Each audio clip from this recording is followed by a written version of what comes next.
mais que la colonisation et l'expulsion, notamment de Jérusalem, qui devait être capitale internationale, n'a jamais été respectée et accélère encore en ce moment même.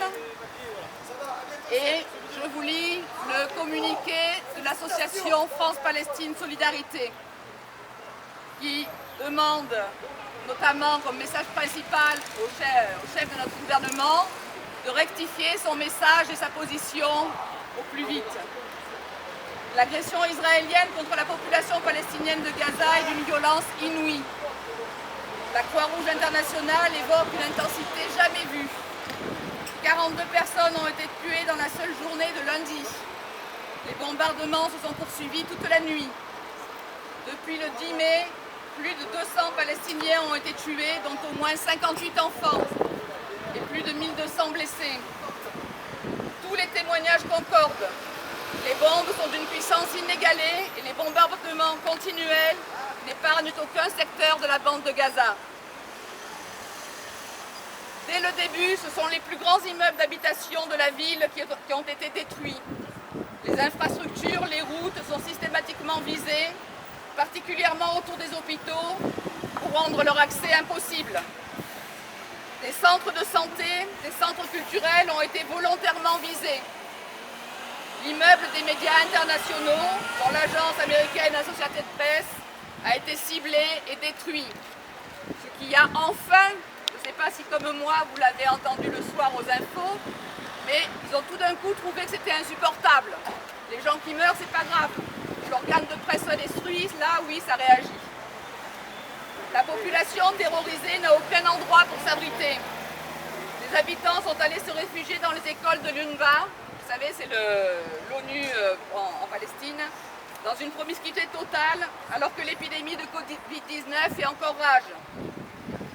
Déjà éprouvée par 14 ans de blocus et 3 autres agressions militaires, la population palestinienne de Gaza n'en peut plus et les enfants sont particulièrement traumatisés.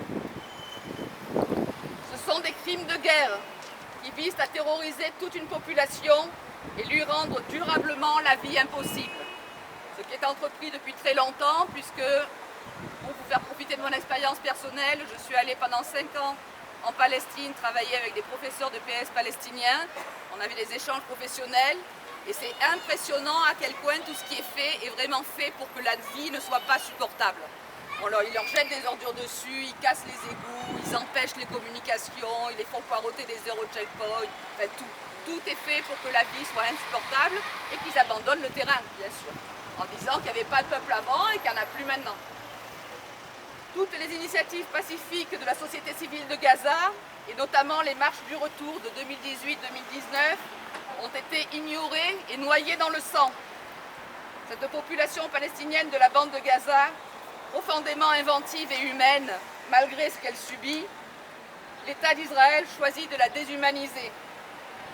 Alors que le blocus dure depuis 14 ans et plus, 14 ans, et que cette population, pour la 4e fois depuis le début du blocus, subit une attaque qui vise à la terroriser et la plonger encore un peu plus dans la misère.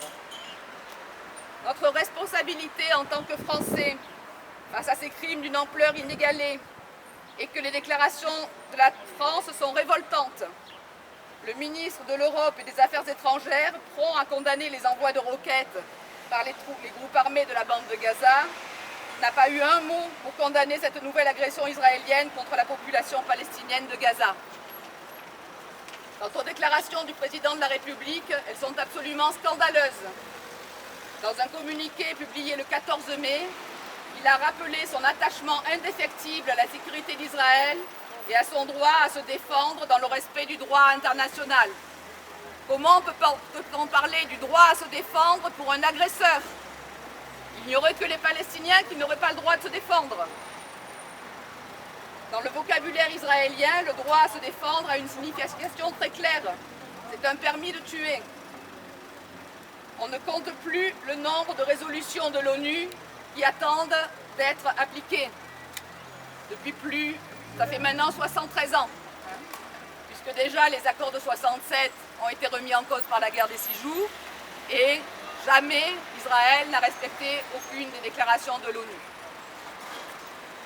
Cette déclaration Cette attitude de notre gouvernement, cette déclaration seront des tâches indélébiles sur un président de la République qui seront ainsi complices des crimes de guerre, une fois de plus commis par Israël contre la population palestinienne de la bande de Gaza. Et sans oublier le reste de la Palestine, parce qu'à mon avis, il ne faut pas séparer Gaza du reste de la Palestine. Parce que justement, ça fait partie des revendications palestiniennes d'avoir un État viable dans lequel ils puissent communiquer, échanger, se déplacer sans être soumis à des contrôles permanents dépendant du bon vouloir de l'autorité israélienne. Donc la France doit condamner sans plus attendre les bombardements israéliens et affirmer avec la plus grande fermeté que la population palestinienne doit être protégée, que ce soit à Gaza, à Jérusalem, dans le reste de la Cisjordanie et en Israël même.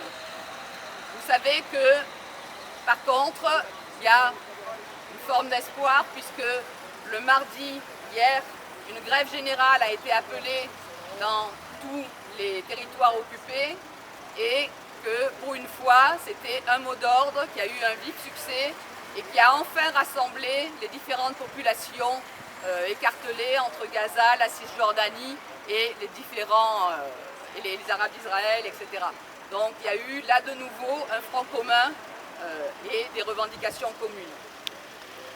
Il faut enfin prendre des sanctions contre Israël, qui est quand même un État associé à l'Europe économique et qui commet ses crimes de guerre et continue de bafouer le droit international.